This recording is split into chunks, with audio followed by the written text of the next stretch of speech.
So you are looking for one of the best medium tanks regarding accuracy. Well, you've come to the right place, because in this video, we are not just going to be talking about the raw dispersion values of each tank, but actually how it feels to play the tank regarding the gun handling and other factors that would actually impact the day-to-day use of how accurate the tank really feels in-game. Now this means that we're not only looking at the raw dispersion values regarding the accuracy, but also the gun handling dispersion values. This will be the turret, the hull, and the moving dispersion values. As well as that, we'll be looking at the aim time as well. For a tank to make this list, I've excluded any vehicles that require stab to get them to a stage that they would be just as accurate as other vehicles. However, with that being said, I will be using the same equipment on each one of these tanks as you'll see in the gameplay. That is improved aiming unit, rammer, and stab.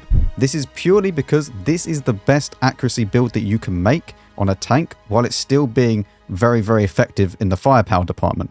Because no, we are not removing the rammer. But without further ado, let's begin with number 5, the GSOR 1006/7. Now the GSOR 1006/7 might be a bit of a strange choice to a lot of people because it's definitely not a top pick within the community. But here we're speaking about raw accuracy, and yeah, it definitely performs on that front. But the raw dispersion, we have 0.32, and you need to remember that when I'm saying these stats to you, these are all raw base stats. Without even putting a crew in the vehicle, this is what the tank has. And without adding perks, without adding equipment or anything like that, this is pure raw base stats. The 0.32 is very, very accurate before you put anything else on the tank. Combine that with a dispersion factor for the gun handling of 0.10 for both the moving and the tank traverse, and then the turret traverse at 0.06, this thing doesn't bloom when you turn the tank or turn the turret. You do not need stab on this vehicle, it is just a wasted slot. However, obviously we've already spoken about why I'm using stab in this video, because one, I'm an idiot and it's demonstration purposes. Combine all of that with 1.9 second aim time and you are very, very healthy regarding the accuracy and gun handling department. You also don't get super slow shell velocity, which is not something that I put as a ultra high prerequisite, because you could still snipe. However, they need to be at least over 1,000 meters a second, otherwise they're just completely off my list. So the standard rounds go at 1,080 meters a second, but the premium rounds really do make up for it and go in 1,240.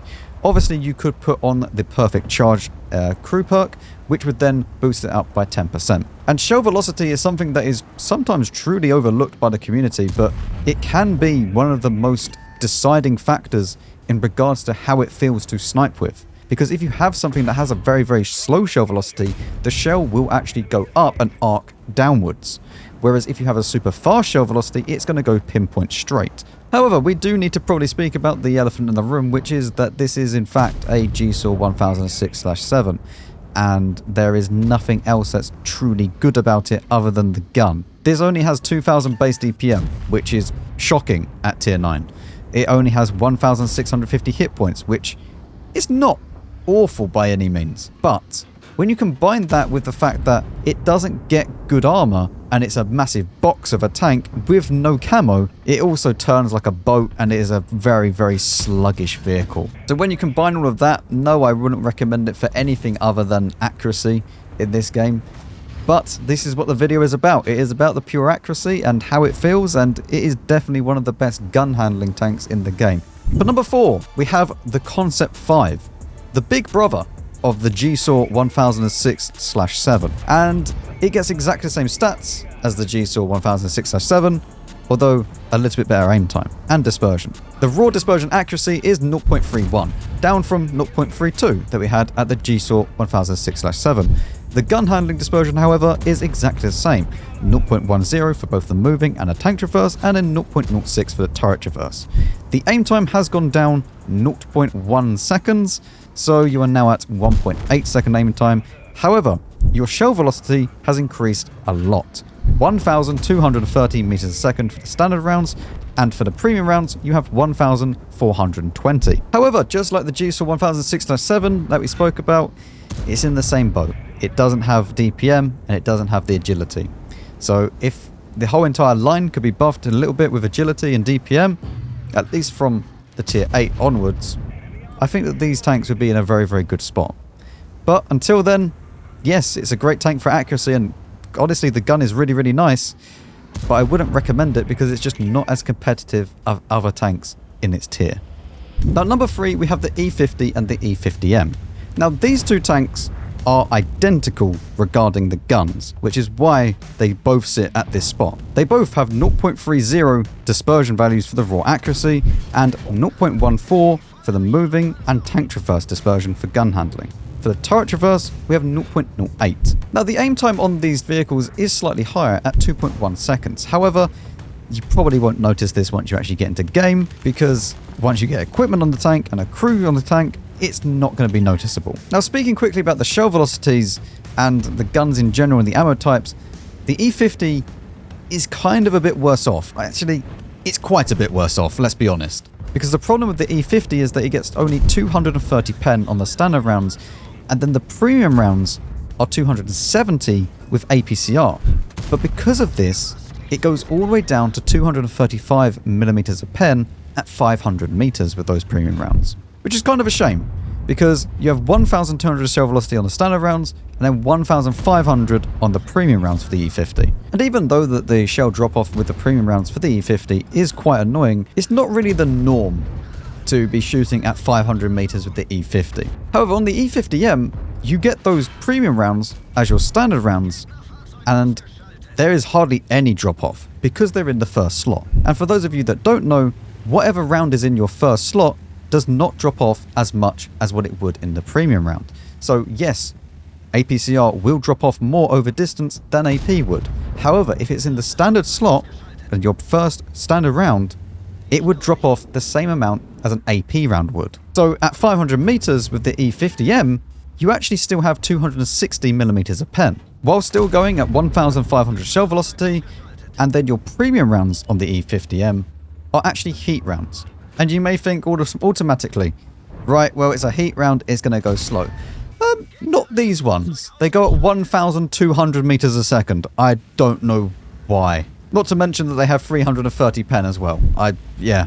These are some of the best premium rounds in the game, because that combination of the super fast shell velocity and the heat round just means that you can even snipe with heat rounds, which is really, really quite rare. But the true benefit of these two tanks is not just because they have very, very good guns and accuracy, but because they're good at basically everything else as well. They have more than enough health, they have more than enough hit points, and they go fast with decent view range.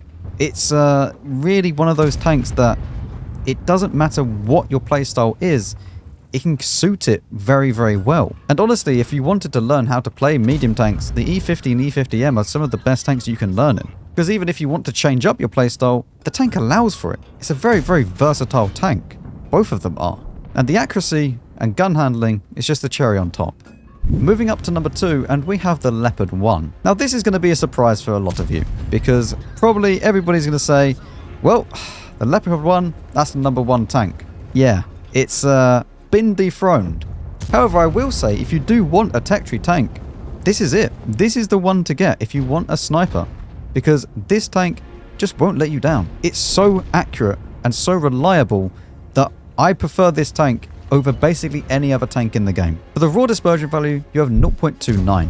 For the gun handling, you have 0.13 for both the moving and the tank traverse, and then the turret traverse, you have 0.07. Combine all of that again with a great aim time of 1.7 seconds, and it's not hard to find out why people love this tank, especially for sniping. This tank gets 278 millimeters of standard pen with APCR and 1,480 meters a second shell velocity. Yes, people like this tank a lot, especially for free to play, because they really don't need to fire premium rounds ever. However, if you do fire premium rounds, it's even better, because your penetration goes up to 323 millimeters, and your shell velocity goes up to a blistering fast 1,613 meters a second. And remember, you can always put perfect charge on this, and it goes even faster. It's really not hard to understand why people love this tank so much regarding sniping, because not only does it have just an insanely good gun, it has the mobility to go around the map and be wherever you need to be. 70 top speed with very good power to weight at 20. And that flexibility in combination with the gun stats just allows you to be anywhere and everywhere whenever you need to be. Be warned though, it doesn't have any armor. Like none. If you get shot, unless you get insanely lucky, you are getting penned every single time. But number one spot, we have the brand new assembly shop tank, the Vickers 3. Because why wouldn't there be a tank that you can't get in the tech tree at number one? This tank's raw dispersion is 0.27. That is 0.02 down from what the Leo 1 is. That is basically putting an IAU on a Leo 1 and then putting it into the game. The dispersion factors for this tank are also just outstanding. They're exceptional. 0.10 for both the moving and the tank traverse, and the turret traverse being 0.08. Combine that with a 2-second aim time, and this is just... It's one of the tanks that is so nice to play, but can also be quite frustrating to play as well. And I'll explain what I mean in a second, but the shell velocity on this tank is also exceptional. 1,540 meters a second for the standard rounds being APCR, and they have 268 millimeters of penetration. For the premium rounds, you actually get heat, which go at 1,240 meters a second, and that is 330 pen. Yes, they are even faster than the E50M's heat, which again is just mental. But to explain what I mean about it being frustrating sometimes is that it has some of the highest DPM in the game, with some of the highest accuracy in the game. But for me personally, I'd rather play a Leo 1. Because the problem with this tank, in my opinion, is that it has 390 alpha. And it goes for DPM more than the alpha. Now, for a sniper, this is not great. Because what I would like to have from a sniper is good alpha with good enough DPM. Like the Leo 1. The Leo 1 gets 420 alpha damage. This gets 390. And where that alpha is, even though it's only 30 more, being able to just peek and shoot and quickly just exchange shots is vital for the Leo 1 and the Vickers. And if you're firing one-on-one each time, compared to a Leo, you're going to lose in the Vickers. Because as much as people love to say about DPM, it isn't everything in this game. In fact, alpha damage combined with DPM is king. So essentially this tank is just a British Leo 1 that forgoes some of that alpha damage, but then increases the DPM. And the other thing that is the problem with this vehicle is that the assembly shop. That's the only way of getting this tank. If you are watching this video right now and you didn't buy this tank when it went into the assembly shop, there's no way of getting this tank unless they put it back in or put it on sale somewhere. For most people that are watching this video right now, the number one tank is actually the Leo 1. And to be honest with you, in my opinion, the Leo 1 is better than this tank, purely because of the DPM thing, as I've already spoken about the alpha damage. But the rest of this vehicle is also very, very similar to the Leo 1. However, it doesn't go as fast. This only has 55 top speed, whereas comparison to the Leo 1, 70. And not to mention that you don't have any armor, and yeah, you will die very, very quickly. You do have 1,900 hit points of health, but again, once you get spotted and someone shoots you, you're taking damage. They are penning every single time, even with HE. And artillery absolutely adores this tank.